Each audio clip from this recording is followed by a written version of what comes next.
The sun bled into the horizon, casting a crimson hue over the ancient ruins of Deir el-Medina. As the day surrendered to night, the village transformed into a realm of shadows, where the past and present seemed to merge into one.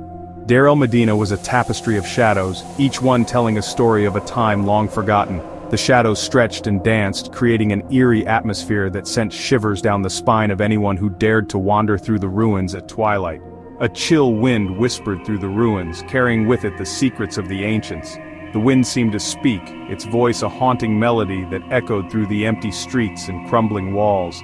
It carried the scent of dust and fear, a reminder of the countless souls who had once called this place home.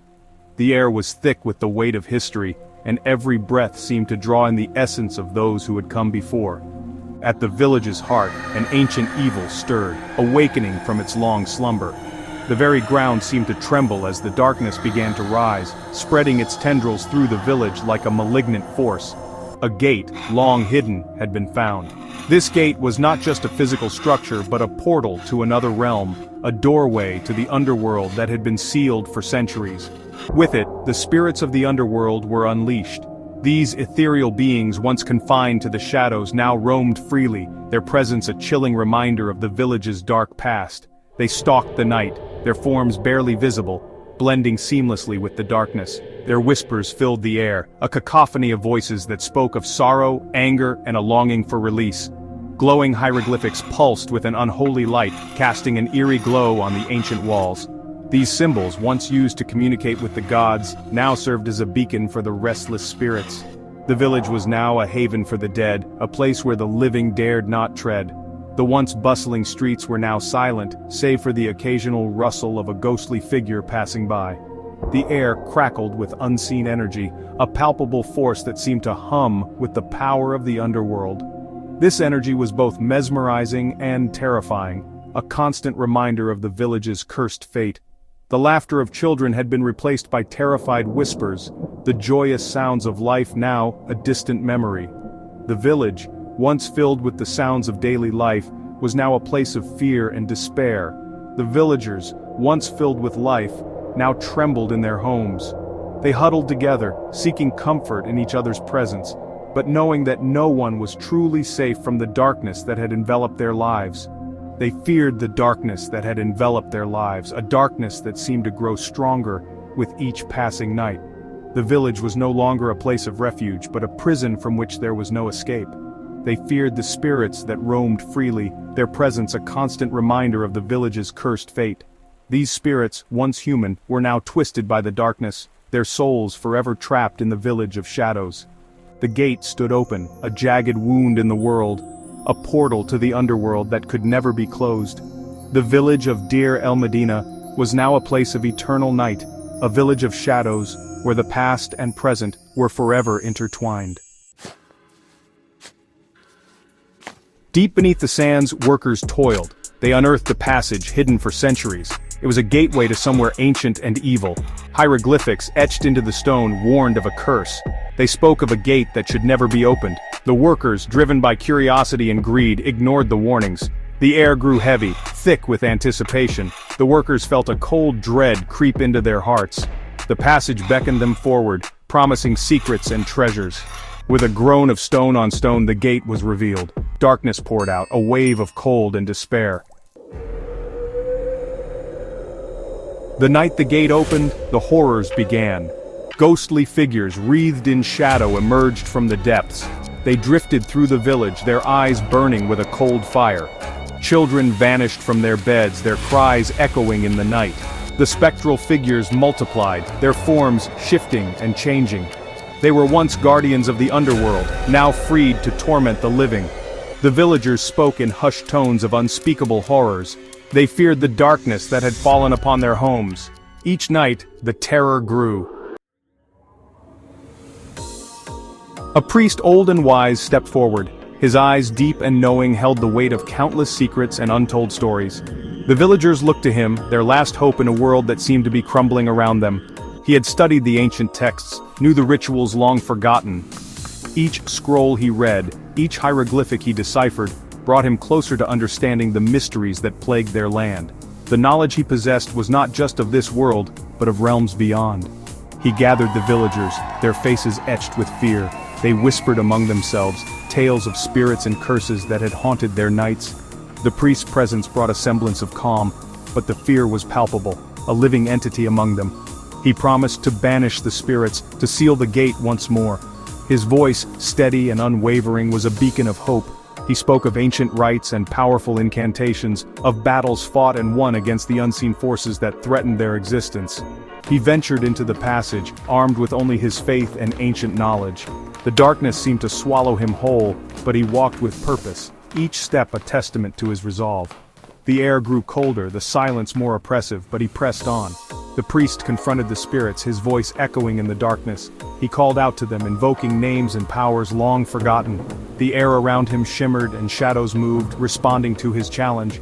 It was a battle of wills, a test of his faith and knowledge. He performed ancient rites, his chants a challenge to the otherworldly entities. Each word he spoke, each gesture he made, was filled with power. The symbols he drew in the air glowed with an ethereal light, a testament to the ancient magic he wielded. The air crackled with unseen energy. The ground trembled. It was as if the very fabric of reality was being tested, stretched to its limits by the forces at play.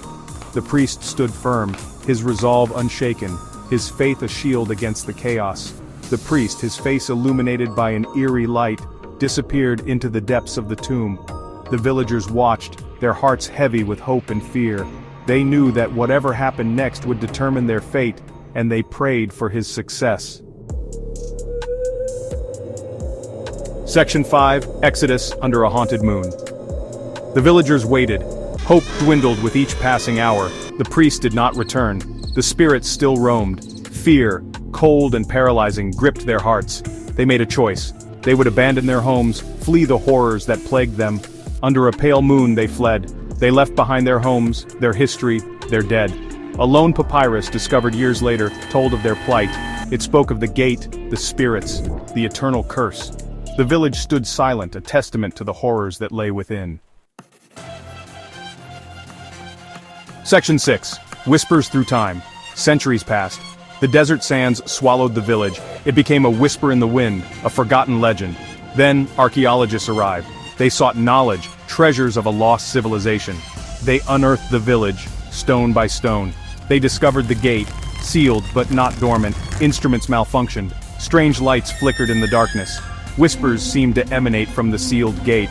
The archaeologists, initially dismissive, began to feel a sense of unease. They couldn't shake the feeling that they were being watched, judged. Section 7. The Seal of Dread. The gate, a monolithic slab of black basalt, stood at the end of the passage. Its surface was cold and unyielding, a stark contrast to the warm, sandy surroundings of the ancient tomb.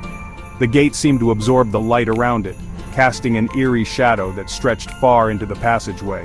It was intricately carved with hieroglyphics and depictions of otherworldly beings. These carvings told stories of gods and monsters, of realms beyond human comprehension. Each symbol seemed to pulse with a life of its own, as if the stone itself was whispering ancient secrets to those who dared to listen. The seal, once broken, had been restored. The cracks that once marred its surface were now barely visible, meticulously repaired by hands long gone. This restoration, however, did not diminish the sense of foreboding that surrounded it. Instead, it seemed to amplify the mystery and dread.